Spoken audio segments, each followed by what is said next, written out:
things get so bad in the global economy, things get so screwed up that even with inflation above 2%, they still are like, oh my goodness, we'll tolerate 4% inflation. We need to print money anyways because things are like a depression.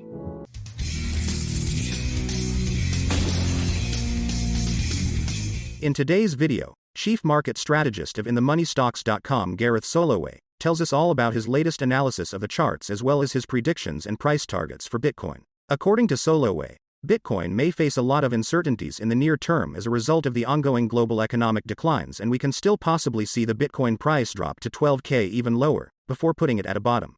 Soloway shares his opinion regarding high inflation rates, the stock market, the crypto market, and the Fed. Before listening to him, please ensure to smash the like button and subscribe to the channel. Let's dive into his last interview now. I think overall I'm net midterm bearish, both on crypto as well as stocks. And again, the thing is, we just have to continue to remember that inflation is at a point and it's not down below 2% yet. So the Fed, if we do slip into a recession, which is what I think is going to happen, there's no way for us to get out of that recession, right? So that means that we're not going to print our way out like we have in the past, and therefore we're going to likely see further downside. What are your thoughts? Could the Fed pivot, after another rate hike or maybe sometime next year?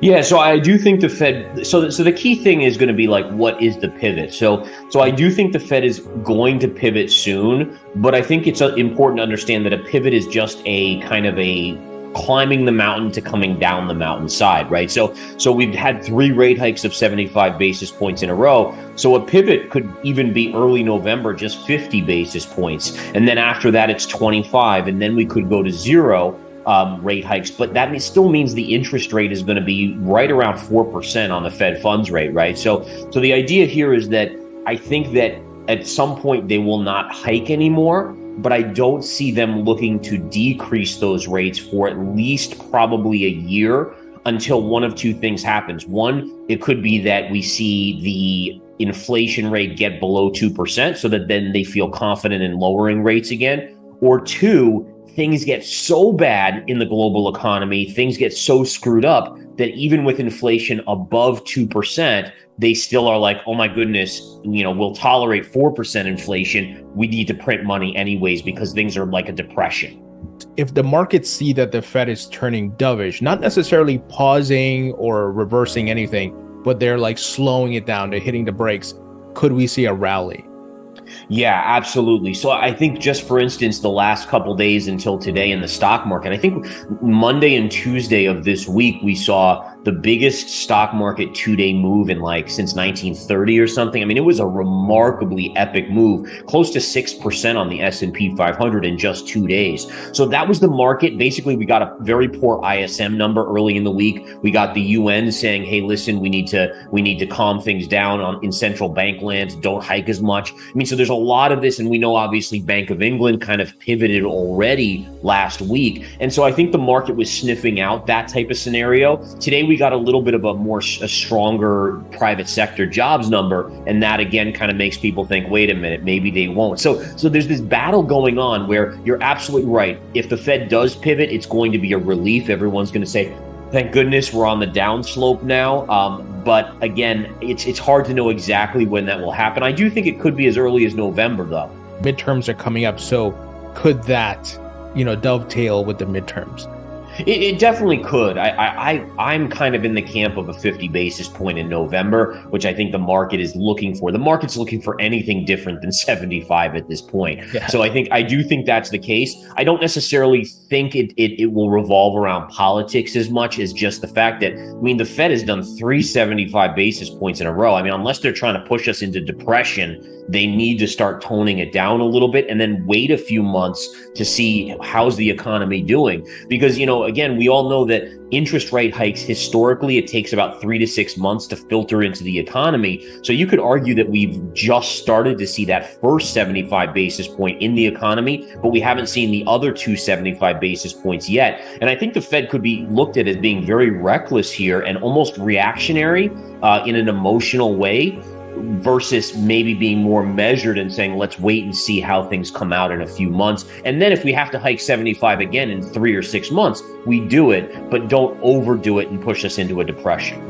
That's a great point. Folks often forget that there's a lagging effect, right? Even if just because they raise it now, you won't see the effect till maybe months later. Yeah, absolutely. And I mean, and what's crazy is we're already obviously seeing it in the housing market. And so, I mean, yes, the jobs number, like the private sector number, wasn't too weak today. It was kind of right in line. But we're going to get the Friday non-farm payrolls, obviously, and we'll see how that turns out. But you have to say that, like, the housing market, you could arguably saying, is kind of crashing right now with 30 years, I think around 7%. I mean, to talk about comparisons on the ability for people to afford houses 6 or 12 months ago versus now, it is insanely different versus that mortgage payment on a 30-year. So let's talk about Bitcoin. What is your short-term outlook, and as well as maybe long-term going into next year? Yeah, so short term, I continue to be on the focus of thinking that it is more on the near term bullish side. A couple things make me feel that way, and I can show my screen real quick here. Number one, you have a support line on the Bitcoin chart. If you connect this low, we're still holding this area of support. So we're kind of dancing around this 20,000. And I think one of the key things that I'm noticing is sentiment is really, really bearish on Bitcoin. Yes. So again, with sentiment being so bearish, it makes me almost a little bit bullish. The fact that we've been going sideways and sentiment has remained this bearish. So you almost want to see a little bit of a pop to get that sentiment to be more bullish in the near term. So I think, again, if you combine a Fed pivot, or at least the chance of a Fed pivot, it's more of a risk-on in situation. The dollars started to come off the all-time, well, not the all-time highs, but 20-year highs. And those are all recipes for a potential short squeeze in Bitcoin, at least to 22, 24, maybe 25,000. Midterm, I'm still in the camp that it's going to still see 12 to 13,000 at minimum. So I am midterm bearish, but I am short-term bullish here. I think as a swing trader, like if anyone's watching, and again, this is not advice for anyone to do, I'm just speaking from my own perspective, but basically, as long as you don't trade below this trend line, then you would be positive on Bitcoin, right? So this is a very obvious trend line across here, slightly angled up. Right now, that trend line is right around 18,500. So as long as we don't trade below that, I think then you keep a neutral to positive view on Bitcoin with potential upside. You know, again, any sort of upticks maybe through 21,000, you could get a little bit of a short squeeze there with sentiment being so bearish. Now, do you see the same thing for Ethereum, or is it just Bitcoin at this point? No, I think with Ethereum, same thing. Both charts have pulled back pretty substantially. I can bring up my Ethereum chart here. Basically, Ethereum's trading in a little bit of a wedge pattern, same kind of upsloping trend line, connecting the lows from June, then into July, and then obviously to September here. And basically, as long as you hold that line, I would think that you head up towards this 1,560, 75 range, with the potential, same thing, to kind of have a short-lived squeeze outside, maybe as high as 1,800 or so. So again, I think in the near term, sentiment is kind of pushing me more towards bullish. As long as we hold these key trend lines, I think eventually you'll see some buyers come in, especially if the dollar can continue to weaken. And like, you know, if we get a jobs number on Friday, which is weaker than expected, that would be very bullish for Bitcoin. If we start to see the CPI numbers coming down with inflation, very, very bullish. And I do think we're getting close to that. I mean, the jobs numbers have stayed so strong, but they are another lagging indicator. So the idea is, you know, 3 months ago, we started to see the stock market coming down, maybe even before that, but jobs numbers were still strong, but they should start to catch up to the economic pictures, especially, I mean, you're like me, you pay attention to the financial markets. You know, almost every other day, there's another big company saying, hey, we're going to lay off 10% of our workforce. At some point, those jobs are going to start hitting the economy and not being picked up. Absolutely. Are there any stocks that you're currently paying attention to? I know Twitter was going crazy yesterday with Elon news, but anything you're looking at? Yeah, for me, it's again keeping it short term. I think bear markets are very, very important to keep your mind in a short term perspective. So, like, I continue to like this GSK on any sort of pullbacks. GlaxoSmithKline, good dividend paying stock. It's kind of known as being a safer play, but it's really had a big dump here. It has had a recent bounce. So, what you would look for is like a pullback to 29.50, somewhere in that vicinity, and buy that retrace into a gap fill in these support line trend lines. And then in regards to other stocks, I think the Chinese stocks are looking interesting to me. One of the things that catches my eye on the Chinese stocks, this is Alibaba's chart. So you can see this long-term trend line was broken to the upside because of the market conditions. It's been trading down, but it's technically has broken this long-term trend. So at some point, I think it perks up there. And one of the interesting things to remember about China is that it's not suffering from the same high inflation that the US and Europe is suffering from. They only have about a 2.5% inflation rate there, mainly because a lot of the goods that they consume are just haven't seen the inflation that the goods we've consumed have seen. So I think that the lower the inflation in China, it leaves the door open for the government there to stimulate more. Now, we know their housing market is a mess, but I keep on thinking back, well, what happened in 2008, 2009 when the housing market in the US was a mess? Well, the Fed came out and printed gangbusters, and then we had one of the biggest runs in stock market history. So is it possible that they, with a low inflation rate, could do the same type of thing? So for me, it's picking and choosing with a few stocks very carefully, but then also looking to foreign markets to see where money is underinvested, where money could move to. And certainly China and some of the foreign markets are very underinvested.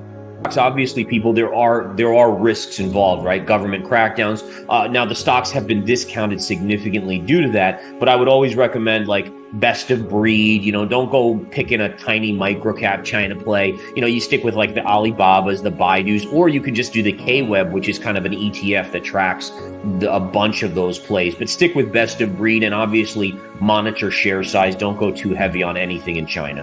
What about precious metals, gold and silver? Are you trading any of those? Yeah. So number one, I was like feeling depressed about gold. The dollar kept on going up. It was my favorite pick of 2022 compared to Bitcoin in the stock market. And listen, I think gold at the lows was down 7% for the year versus 25 on the S&P and like a huge amount on Bitcoin. So it had been performing well, but not up to what I expected. But what I loved about gold is that as soon as the dollar pulled back over the last like week or so, gold just ripped.